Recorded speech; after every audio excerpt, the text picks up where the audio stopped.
Profesor Isaacs, vamos a empezar hablando de las virtudes, pero por favor permítame leer la lista entera para que veamos la cantidad de virtudes que tenemos o que deberíamos tener. Generosidad, fortaleza, optimismo, perseverancia, orden, responsabilidad, respeto, sinceridad, pudor, sobriedad, flexibilidad, lealtad, laboriosidad, paciencia, justicia, obediencia, prudencia, audacia, humildad, sencillez, sociabilidad, amistad, comprensión y patriotismo.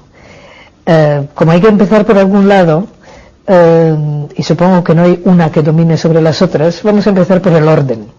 ¿Usted me puede dar la definición? ¿Qué es el orden? Sí, pero antes me gustaría decir que sí que has leído una relación de 24 virtudes humanas, pero hay muchos más. Lo que pasa es que la gente luego me preguntan, pero ¿cuándo voy a escribir sobre más virtudes? Y yo les contesto, cuando ya tienen desarrollados estos 24, pues ya empezaré a pensar, ¿no? Con 24 virtudes la verdad es que uno puede andar bastante bien por la vida. Pues el orden, voy a dar una definición no tanto del orden, sino de la persona ordenada. Muy bien. Yo entiendo que la persona ordenada se comporta de acuerdo con unas normas lógicas necesarias para el logro de algún objetivo deseado y previsto, en la organización de las cosas, en la distribución del tiempo y en la realización de las actividades, con iniciativa propia, sin que sea necesario recordárselo. Bueno, como usted sabe, las definiciones siempre son como muy monolíticas. ¿Me la podría un poco explicar? Sí, pues realmente aquí, aparte de que uno tiene que cumplir con una serie de conductas sin que sea necesario recordársela, tenemos 3 ámbitos en que se puede vivir la virtud del orden. En primer lugar, en la organización de las cosas, que significa pues colocar las cosas en su sitio y después de haberlos utilizado cuando son de propiedad común, cosas de este tipo. En la distribución del tiempo, que es cuando uno tiene que pensar en los distintos tipos de actividades que necesitan realizarse en el tiempo. Y hay algunas actividades que requieren mucho tiempo seguido para realizarse, pero hay otras actividades que pueden ser muy breves, pero hay que recordar el momento para hacerlo, como acudir a una cita o felicitar un cumpleaños. Entonces hay que entender cuáles son los tipos de actividades para luego poder cumplir con las actividades en el momento oportuno y con la extensión que es necesaria para cada uno de ellos. Y luego, en tercer lugar, en la realización de las actividades, y esto significa que al realizar cualquier tipo de actividad hay unos, vamos a llamarlos criterios objetivos de esa actividad bien realizada. Donde si uno va a utilizar un ordenador, entonces uno tiene que saber cómo manejarlo y ser ordenado es de utilizarlo conforme al procedimiento previsto para ello. Pero esto es exactamente lo mismo con un niño pequeño, de no utilizar un paraguas para abrir un cajón que está cerrado, que esto sería una falta de orden porque se puede romper el paraguas, ¿no? Entonces también en la utilización de las distintas cosas es otro ámbito donde se puede vivir la virtud del orden. Y la virtud del orden es para todas las edades.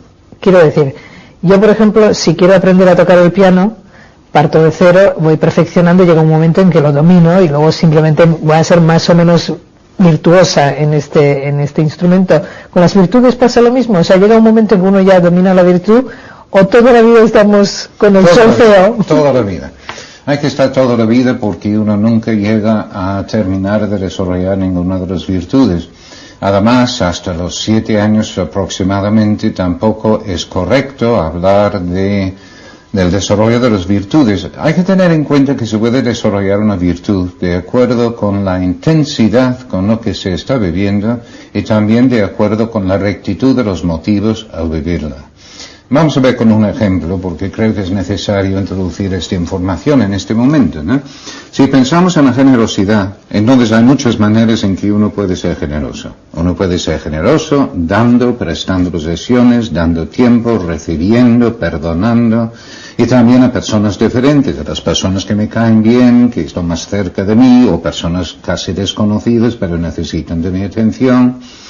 Y también lo puedo hacer por motivos diferentes, porque yo pienso, si doy hoy, pues mañana puedo luego pedir el doble, o que puedo hacerlo pensando en el bien de las otras personas, por amor de los demás o por amor a Dios. Entonces hay distintos grados de poder cumplir con ello. Lo cual significa que al desarrollar cualquiera de las virtudes, por un lado hay la intensidad y la amplitud con lo que se vive, pero también la rectitud de los motivos. Y allí pues siempre estaremos luchando toda la vida de abrir más, de incluir todos los campos en que uno puede vivir la virtud y también de tener los motivos más adecuados para su vivencia. Ahora, una vez dicho esto, pues significa que no se puede tener plenamente desarrollado ninguna de las virtudes jamás en la vida, pero como uno va madurándose en la vida, pues se va desarrollando más la virtud, ojalá, por lo menos, mediante una lucha de superación. Pero hay algunas virtudes que son más aptos para los niños pequeños. Hasta los 7 años dijimos que no sería correcto hablar concretamente de virtud, sino una serie de hábitos que pueden desarrollar que están relacionados con las virtudes. Pero necesitan un poco de cabeza, de comprender lo que están haciendo para luego vivir la virtud. Ahora bien, en ese sentido de hábitos relacionados con la virtud o el comienzo de la misma virtud, el orden es una de esas virtudes que parecen especialmente relevantes para los niños pequeños, por varios motivos. Uno es porque si no desarrollan la virtud del orden desde pronto, les va a ser muchísimo más difícil luego en la vida. Segundo, para lograr la eficacia y la convivencia familiar, entonces nunca puede ser el orden por el orden, que no tiene ningún valor, sino el orden para algo, para la eficacia o para la convivencia. Y luego yo añadiría dentro del hogar el orden para la tranquilidad de mamá, que desde luego es un motivo poderosísimo y mucho más importante que lo que puede parecer.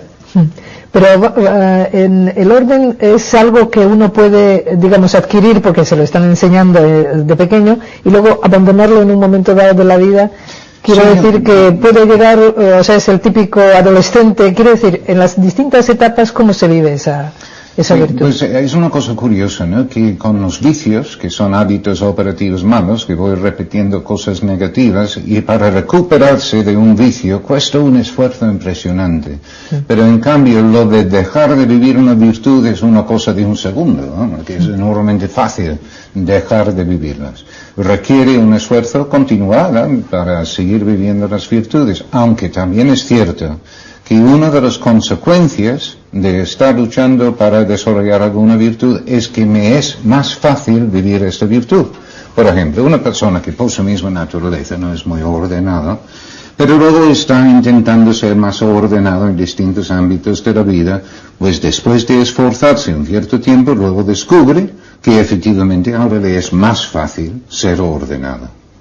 En este sentido, la virtud del orden con los pequeños es donde radica la posibilidad de adquirir los hábitos que luego llegarán a tener más sentido cuando son adolescentes. El problema allí es, con los niños pequeños, los padres, los profesores les estarán exigiendo para que repiten actos y adquieren los hábitos. Pero tiene que ir pasando a una segunda situación con los adolescentes, donde los adolescentes entienden el porqué del orden, porque ya no los puedo exigir directamente en el hacer, tengo que exigirles en el pensar.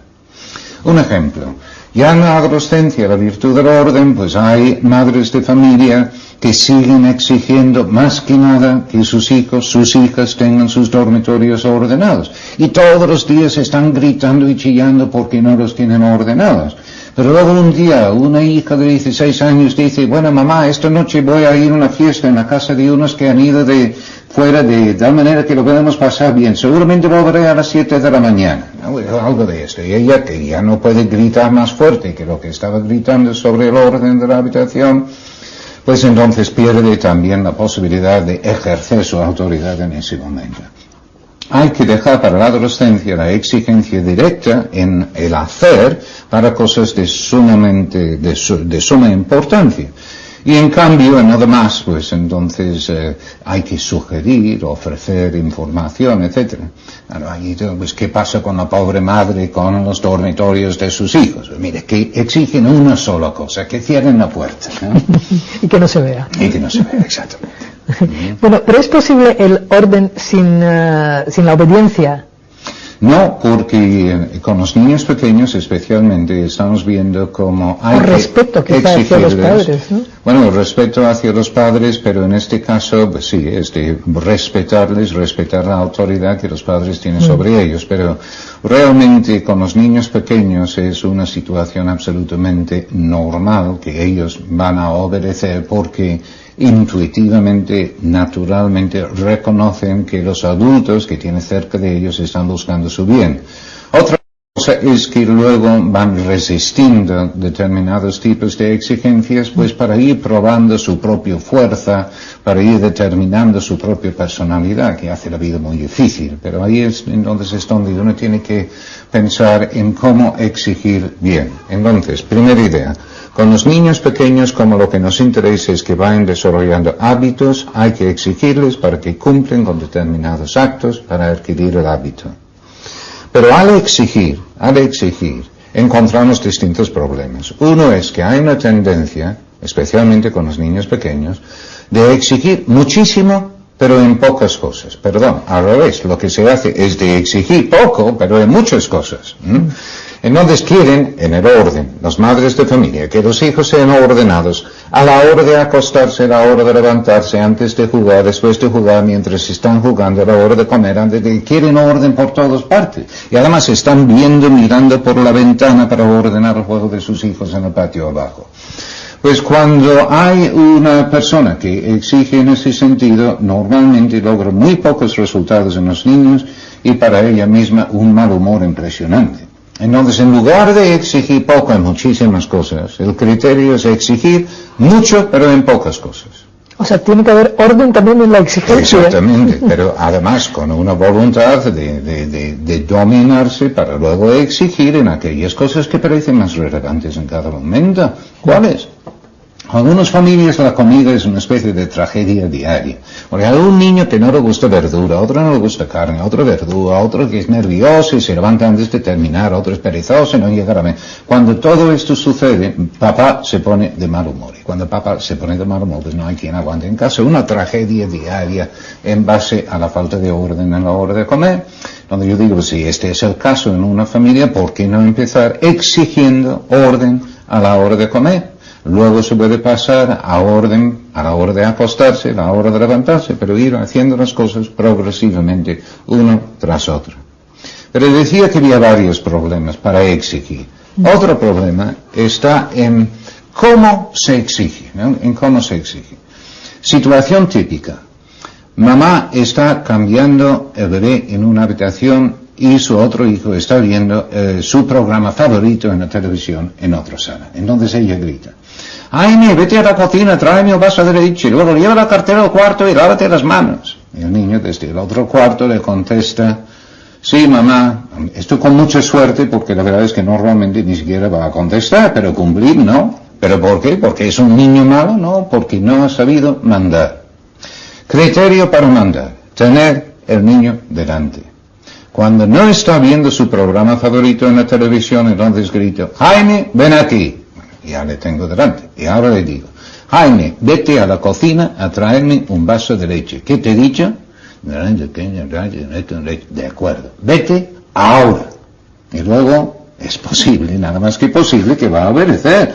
Porque es un niño bueno, intenta recordarlo todo. Pero cuando está diciendo vete a la cocina, trae un vaso de leche y luego lleva la cartera al cuarto y luego lávate las manos, como intenta recordarlo todo, pues luego se olvida de lo primero. Y entonces pues vuelve a pensar en lo último y también se ha olvidado de lo último. El segundo no lo ha oído de todas formas, y entonces ¿qué hace? Pues vuelve a la televisión otra vez. Mandar una cosa a la vez. Y siempre cuando uno se siente en condiciones de realmente exigir lo que uno ha mandado. Si no, uno termina perdiendo la autoridad. Vamos a ver, si yo mando y luego no cumple y no hago nada, pues se acostumbra a desobedecer. Entonces yo únicamente voy a mandar, vete a hacer tal cosa, cuando sé que estoy con fuerzas para luego perseguir hasta que cumpla. Y si no, entonces pido, por favor, te importaría, podrías, me pongo de rodillas, lo que me parece oportuno, pero no le mando. Bueno, y la enseñanza o la educación en el orden supongo que siempre es personal, o sea, no en grupo. ¿Qué dificultad tiene un profesor en una clase donde tiene 40 personas a las que tiene que enseñar el orden, que supongo que es distinto que una madre que se lo dice así de tú a su hijo, ¿no? Pues sí y no. Desde luego el profesor en un sentido lo tiene más difícil porque tiene un número más elevado de niños ahí delante, pero lo tiene más fácil porque están en una organización formal donde están establecidas una serie de reglas con mucha claridad. En cambio, la madre de familia, hablo de madre porque con los niños pequeños suelen ser las madres que más contacto tiene con ellos, ¿no? Pero los padres en general, es un ambiente más informal, sin reglas tan claras, de tal manera que tienen menos niños, es más posible pues exigir más directamente a los niños, pero no existe este ambiente de formalidad que favorece el desarrollo de este hábito del orden. En la clase, de hecho, pues ya planteamos todo el tema de la disciplina, que de hecho está llegando a ser un auténtico problema en muchas partes del mundo. Pero uno de los problemas es de ver dónde está la autoridad de los profesores. Y yo entiendo que una autoridad es una persona que protege y defiende competentemente un valor que otra persona comparte. Bueno, un poco complejo, pero no lo es. Yo aprecio el valor salud. Entonces me pongo enfermo. ¿Qué hago? Busco una persona que defiende y protege competentemente el mismo valor, la salud. Donde busco un buen médico, un médico competente, no cualquier médico. Y luego le obedezco. En todo lo que no sea dejar de fumar y dejar de beber, ¿verdad? Pero en todo lo demás le obedezco. Pues ahí está su autoridad. Entonces, ¿dónde está la autoridad del profesor? En saber de su materia. Y los niños lo saben inmediatamente si no sabe bien de su materia. Y en segundo lugar, que cree que está defendiendo y protegiendo algo que es connatural a la misma situación educativa, y esto es de ser tratado como persona. Y así el profesor que conoce los nombres de los alumnos en la clase y puede dirigirse personalmente a cada uno de ellos, tiene la mitad de la batalla ganada. Vamos a ver, para terminar, dígame cómo se educa o cómo podría recomendar, digamos, a los padres, a los profesores, cómo educar en el orden, en los hábitos y cómo en la cabeza. Bueno, en los hábitos, y comenzando con los hábitos, en estos tres ámbitos que había mencionado antes, uno era la organización de las cosas, de poner las cosas en su sitio, pues hay que nombrar un sitio para poner cada una de las cosas para comenzar, pero luego, en base a la exigencia, como hemos dicho, poco a poco, pues uno va introduciéndonos en los hábitos de poder colocar las cosas en su sitio. Aunque también yo creo que en esto pues uno tiene que ser realista, ojalá la pedagogía podría resolver todos los problemas. Yo no sé si ustedes tienen algún problema con tijeras en casa, por ejemplo, pero yo desde luego, siempre que quiero los tijeras, pues no los encuentro, ¿no? Entonces, yo tengo otra solución, pero no es muy pedagógica. Lo que yo tengo es una caja fuerte en casa. Ojalá tuviera dinero en mi caja fuerte, pero no lo tengo. Lo que tengo en mi caja fuerte son unas tijeras, corta uñas y un poco de chocolate, y así resuelvo una cantidad de disgustos enormes. Bueno, que no es muy pedagógico, me da igual, es que haya una mejor convivencia dentro de la familia. Hay un segundo ámbito, no la organización de las cosas, sino en la realización de las actividades. Y aunque se alargar un poquito, me parece que vale la pena entrar ahí, porque hay actividades de distintos tipos. Por ejemplo, actividades que hay que realizar en un momento específico y regularmente. Todos los días los niños llegan a casa y uno espera que primero saluden, que lleven la carta del cuarto, que cuelguen el abrigo, que lavan las manos y que vayan a merendar. Pero de hecho hay muchos que llegan a casa, no saludan, tiran las cosas al suelo y van a ver la televisión. Entonces todos los días ahí está la madre recibiendo a sus hijos y gritando, pero ya estás en casa, pero otra vez en el suelo, no sabes qué hay aquí. Y ahí está gritando todos los días. ¿Cuál es la solución operativa de un problema de este tipo? Establecer lo que yo llamo cadenas de sucesos. Donde la cadena es porque cuando llegan a casa, saluden a mamá, llevan la carta del cuarto, cuelgan al abrigo, lavan las manos y van a merendar. Y además lo pongo por escrito. 1, 2, 3, 4 y 5. Y lo pongo pinchado ahí en el dormitorio, especialmente si tienen entre 8 y 12 años, donde las reglas son muy importantes para ellos. Y lo pongo ahí en la cadena número 1, estos 5 pasos. Y así, cuando llega el niño y no cumple con 2 o 3 de estas cosas, pues ya no hace falta gritar 5 veces, basta con gritar una sola vez. Cadena número 1, así está resuelto el tema. Bueno, esto igual no es tan pedagógico, pero desde luego establecer la interrelación de los distintos actos es absolutamente fundamental. Piensen ustedes un momento en la propia vida. Hay personas que se levantan por la mañana, duchan, afeitan, se visten, desayunan, dan un beso a la mujer y luego se despiertan. Bueno, esto es muy bueno, una cadena de sucesos que yo estoy cumpliendo casi sin hacer un esfuerzo. La recomendación es que uno tiene que despertarse antes de dar el beso a la mujer, porque si no sería rutina mal aplicada. Pero nada más es normal y perfectamente razonable en la vida. También hay que enseñarles en un tipo de actividad a reconocer aquellas actividades que requieren un determinado tiempo para su cumplimiento. Arreglar un armario.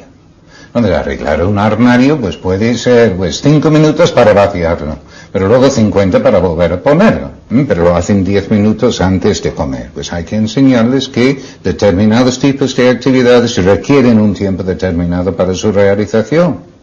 Hay otras actividades que hay que recordar un momento para cumplir con ellos. Enseñarles a utilizar una agenda desde muy pequeños. Que apunten sus propias visitas al dentista. Que apunten sus propios el tiempo de evaluación. Que los cumpleaños de todos. Y aunque uno también tiene que recordar para luego decírselo en caso de que no utilicen su agenda, que aprendan a ser responsables de aquellas cosas que les competen cumplir en momentos determinados. Entonces, pues ya vemos que hay, por un lado, con los niños pequeños, exigencias directas para que vayan cumpliendo distintas cosas y luego ir explicando el porqué de los mismos, de tal manera que lo van introduciendo dentro de sus propias vidas.